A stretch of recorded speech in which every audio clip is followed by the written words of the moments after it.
Vamos tratar neste dia um assunto muito importante nos dias atuais, que é o assunto sobre a teologia da saúde e da prosperidade, como é conhecido no meio teológico como a confissão positiva, o movimento da fé.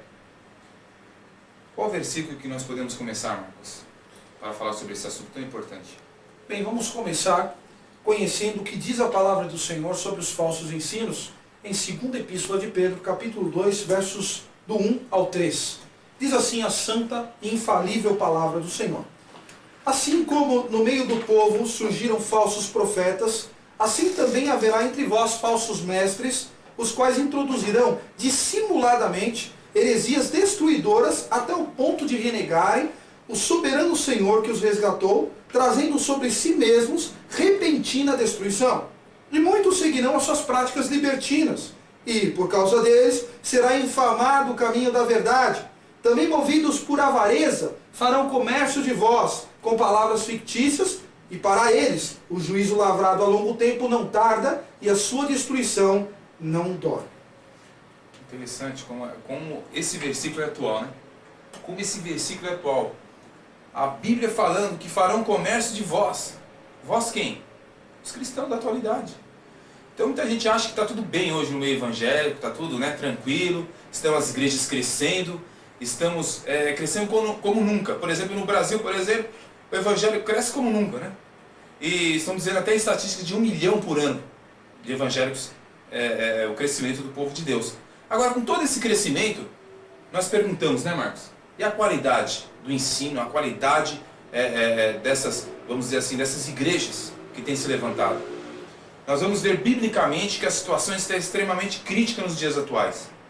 A confissão positiva, a teologia da saúde e da prosperidade, como é chamada, é uma das teologias que trazem um dos maiores malefícios na igreja de hoje. Você pode observar que, pela palavra de Deus que nós iremos ver, o grande terrível tem feito nas igrejas hoje, né, Marcos? A confissão positiva, como é chamada, a teologia da prosperidade. Bem, nós queremos começar, antes de mais nada, mostrar quem é o precursor desta teologia. Poderia dizer para nós, Marcos, quem é o precursor dessa teologia? Se nós fizermos uma ponte histórica, uma análise histórico-teológica do assunto, vamos descobrir que as raízes, né, desta falaciosa teologia da prosperidade residem juntamente com um homem, um pastor, não pentecostal inclusive, né, chamado Ezekiel William Kenyon, que nasceu em 1867 em Saratoga, um condado de Nova York. Portanto, no século retrasado, ele, Ezekiel William Kenyon, resolveu consumir literatura da ciência cristã, e essa literatura da senhora Mary Baker Eddy, das quais a principal é Ciência e Saúde, diz ao homem, ou ensina ao homem, que as doenças não são uma realidade objetiva, e que a matéria é em si mesmo algo prejudicial e que atrapalha o desenvolvimento espiritual do ser humano. Bebendo dessa fonte, Ezekiel William Kenyon resolveu começar a ignorar a realidade das doenças e começou a pregar um evangelho adaptado à ciência cristã, dizendo que as doenças jamais devem acometer os servos do Senhor, dizendo inclusive que aqueles que são acometidos por enfermidades estão acossados verdadeiramente por demônios. Será que isso é verdadeiro? Nós vamos ver através desse estudo, pequeno, breve, porém elucidativo, tá, que isso não passa de heresia e heresia destruidora, como disse a palavra do Senhor aqui em 2 Pedro capítulo 2, versículos do 1 ao 3, a leitura de epígrafe no início de nossa gravação.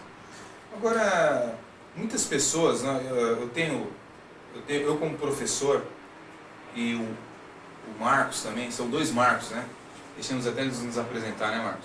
É o Marcos Lopes, né, e o Marcos Antônio. Somos professores de teologia. Eu já dei aulas de teologia num seminário. O Marcos tem dado aula nesse ano num seminário. E nós temos observado como as pessoas relutam, né, Marcos, para querer saber mais sobre esses assuntos. As pessoas, elas procuram pregadores assim que deixem as pessoas alegres nos cultos, né?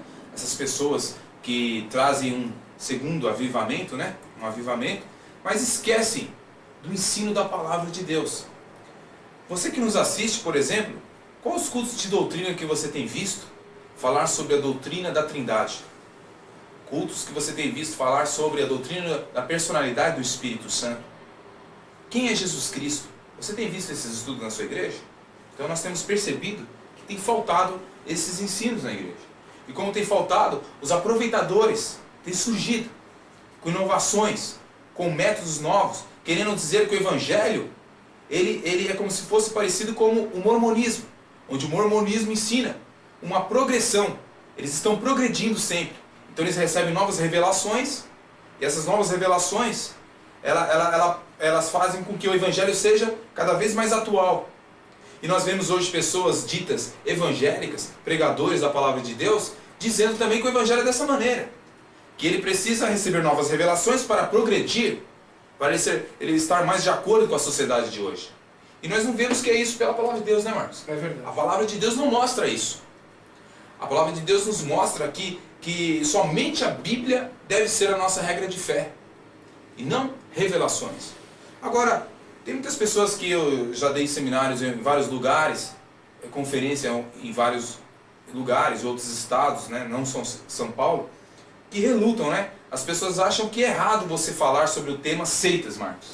Você tem percebido isso também, né? Verdade. As pessoas têm achado errado falar sobre seitas e heresias. E nós temos perdido aí 40% dos evangélicos para as testemunhas de Jeová, e temos perdido aí 70%, 70% que estão no mormonismo aí foram evangélicos. Então, mostra um quadro doentinho no nosso meio.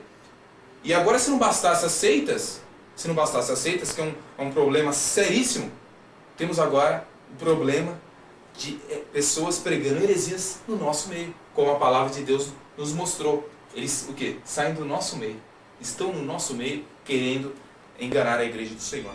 Mas, Marcos,